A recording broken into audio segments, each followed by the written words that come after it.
Hello students. हाँ जी, तो हमने पिछले वीडियो में क्या पढ़ा?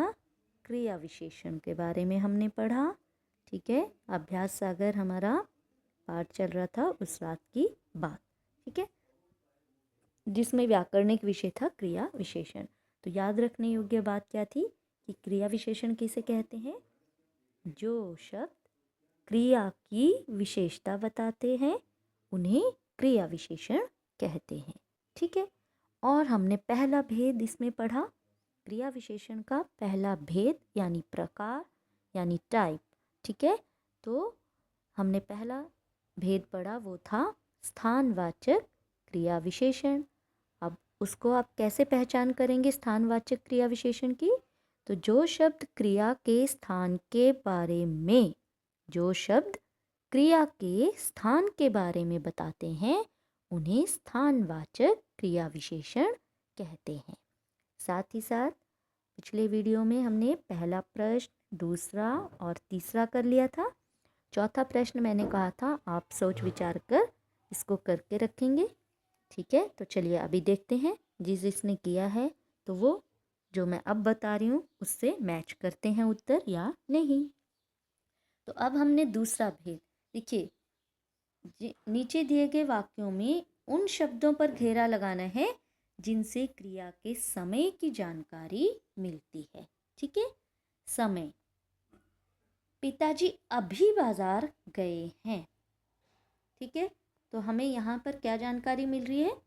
कब गए हैं? अभी, तो ये भी समय की जानकारी है, अभी गए हैं। ठीक है, मीना कल सुबह आगरा जाएगी। मीना कल सुबह आगरा जाएगी। ठीक है, तो यहाँ से हमें कहाँ कब की जानकारी मिल रही है? कल। ठीक है, तो ये भी समय के अंतर्गत ही आता है। ठीक है, तुम अब जा सकते हो। ठीक है, तुम अब जा सकते हो, तो अब। ठीक है, गीता आज घर चली गई।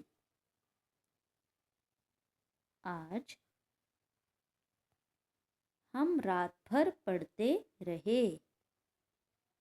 रात भर, देखिए यहाँ पर कौन कौन से हैं? अभी, कल, अब, आज, रात भर। ठीक है, ठीक है, तो ये क्या थी? ये समय की जानकारी थी। ठीक है, तो अब हमने क्या याद रखना है? ये दूसरा भेद हो गया हमारा। ठीक है, जो शब्द क्रिया के काल अथवा समय के बारे में बताते हैं उन्हें समयवाचक अथवा कालवाचक क्रिया विशेषण कहते हैं। ये एक ही बात है, समयवाचक लिखिए या कालवाचक लिखिए, दोनों का एक ही मतलब है। काल मतलब भी समय होता है। ठीक है, समय तो फिर समय है ही है। तो आप जो दूसरा भेद हम कह रहे हैं, अगर ये भेद आपने लिखना हो तो आप समयवाचक लिखेंगे तो भी ठीक है, आप कालवाचक लिखेंगे तो भी ठीक है। ठीक है, तो कालवाचक या समयवाचक की क्या परिभाषा होगी? हमें किसकी जानकारी मिलती है इसमें? जो शब्द क्रिया के काल अथवा समय के बारे में बताते हैं उन्हें हम समयवाचक अथवा कालवाचक क्रिया विशेषण कहते हैं। ठीक है, अब पांचवा प्रश्न, नीचे दिए गए वाक्यों में उन शब्दों पर घेरा लगाइए जिनसे क्रिया की रीति, विधि अथवा तरीके के बारे में जानकारी मिलती है। ठीक है, ये एक ही मतलब है, यानी तरीका, किस तरीके से, है ना, कैसे वो काम हो रहा है। जैसे घोड़ा तेज दौड़ता है, तो तेज कैसे दौड़ता है? तेज दौड़ता है। हमने एक दूसरे की पीठ जोर जोर से ठोंकी। ठीक है, हमने एक दूसरे की पीठ जोर जोर से ठोंकी, कैसे? ये तरीका है, जोर जोर से ठोंकी। ठीक है, श्यामला श्यामला धीरे धीरे खाना खा रही थी, तो उसका खाना खाने का तरीका क्या है? धीरे धीरे। मैंने उसे भली भांति समझा दिया, कैसे समझाया? भली भांति। ठीक है, बच्चे ध्यान पूर्वक फिल्म देख रहे थे। ध्यान पूर्वक, ये उनका तरीका था फिल्म देखने का, है ना। तो ध्यान पूर्वक पढ़ भी लिया करो।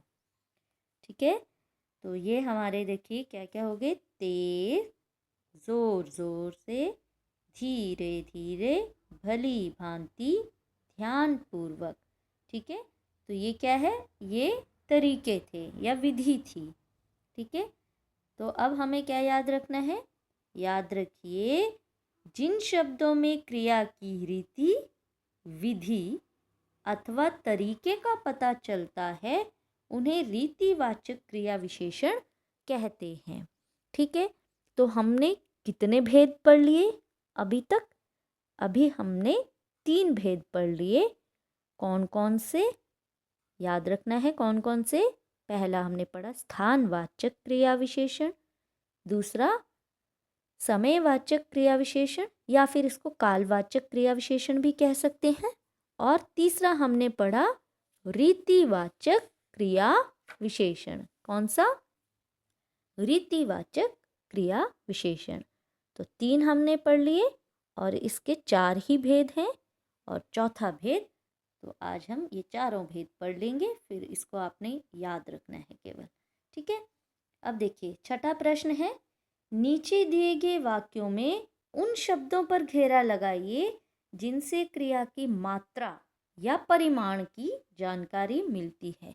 परिमाण, ठीक है, मात्रा, थोड़ा बहुत ज़्यादा कम ये मात्रा होगी ना। तो लता ने उन्हें बहुत हंसाया। कितना हंसाया? बहुत। वह कम बोलती है। कितनी मात्रा में बोलती है? कम। मोनिका ने बहुत काम किया। ठीक है, बहुत।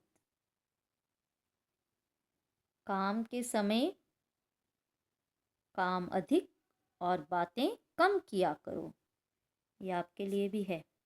ठीक है, काम करना है तो काम अधिक करें और बातें कम, तो अधिक कम। अच्छा, उतना खाओ जितना पचा सको। तो उतना जितना। ठीक है, तो देखिए हमें इसके बारे में क्या क्या जानकारी मिली। देखो, हमने मात्रा या परिमाण की जानकारी प्राप्त की। देखिए बहुत, कम, फिर यहाँ बहुत, यहाँ अधिक, कम, उतना, जितना, थोड़ा, ज़्यादा, ये भी हो सकता था, ये भी परिमाण है। ठीक है, तो अब यहाँ क्या याद रखना है आपने? याद रखिए जो शब्द क्रिया की मात्रा या परिमाण के बारे में बताते हैं उन्हें परिमाणवाचक क्रिया विशेषण कहते हैं। तो हमने अब 4 भेद पूरे पढ़ लिए क्रिया विशेषण के। कौन कौन से? स्थानवाचक क्रिया विशेषण, कालवाचक क्रिया विशेषण, रीतिवाचक क्रिया विशेषण और परिमाणवाचक क्रिया विशेषण। स्थानवाचक में क्या करते हैं? स्थान की जानकारी मिलती है, काल में समय की जानकारी, और रीतिवाचक में तरीका, किस तरीके से वो काम हो रहा है, और परिमाण में मात्रा की जानकारी मिलती है। ठीक है, तो चलिए देखें अभी आपको आया या नहीं।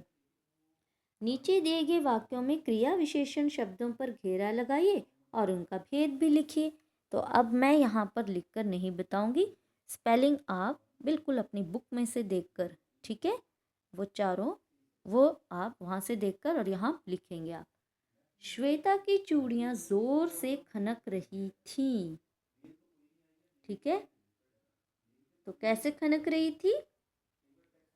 कैसे खनक रही थी? जोर से। ठीक है, तो अब आप यहाँ क्या लिखेंगे? रीतिवाचक क्रिया विशेषण, यहाँ पूरा लिखेंगे रीतिवाचक, स्पेलिंग यहाँ से देखेंगे बुक में, देखिए सामने लिखा हुआ है रीतिवाचक क्रिया विशेषण। ठीक है, वे कल चले जाएंगे,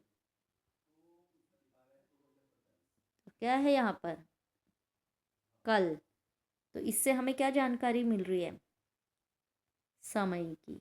तो यहाँ आप कालवाचक क्रिया विशेषण भी लिख सकते हैं, आप समयवाचक क्रिया विशेषण भी लिख सकते हैं, बात एक ही है।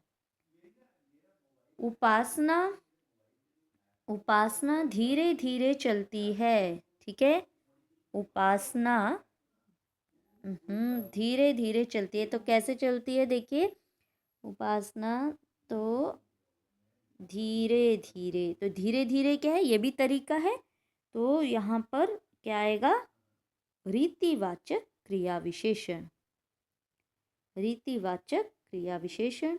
और अगला है आपका तुषार, तुषार ऊपर बैठा है, तो यहाँ भी हमें क्या जानकारी मिल रही है, ऊपर स्थान की जानकारी, तो यहाँ आप लिखेंगे स्थानवाचक क्रिया विशेषण, यहाँ स्थानवाचक क्रिया विशेषण। ठीक है, और फिर बच्चे अभी खेल रहे हैं, तो यहाँ पर किसकी जानकारी मिल रही है, अभी यानी समय की जानकारी मिल रही है, तो यहाँ पर कालवाचक क्रिया विशेषण लिखिए या समयवाचक क्रिया विशेषण लिखिए। ठीक है, डन। तो प्रश्न 7 तक अभी आप झट से पेंसिल पकड़िए और काम कीजिए, और याद रखने योग्य बातें याद रखिए। क्या याद रखना है, क्रिया विशेषण के 4 भेद याद रखने हैं। ठीक है, और उनसे कौन कौन सी जानकारी मिलती है वो आपने याद रखना है। कल हम अगले वीडियो में आओ दोहराई करेंगे। ठीक है, तो आज आप ये काम कीजिए। Okay, bye and thank you.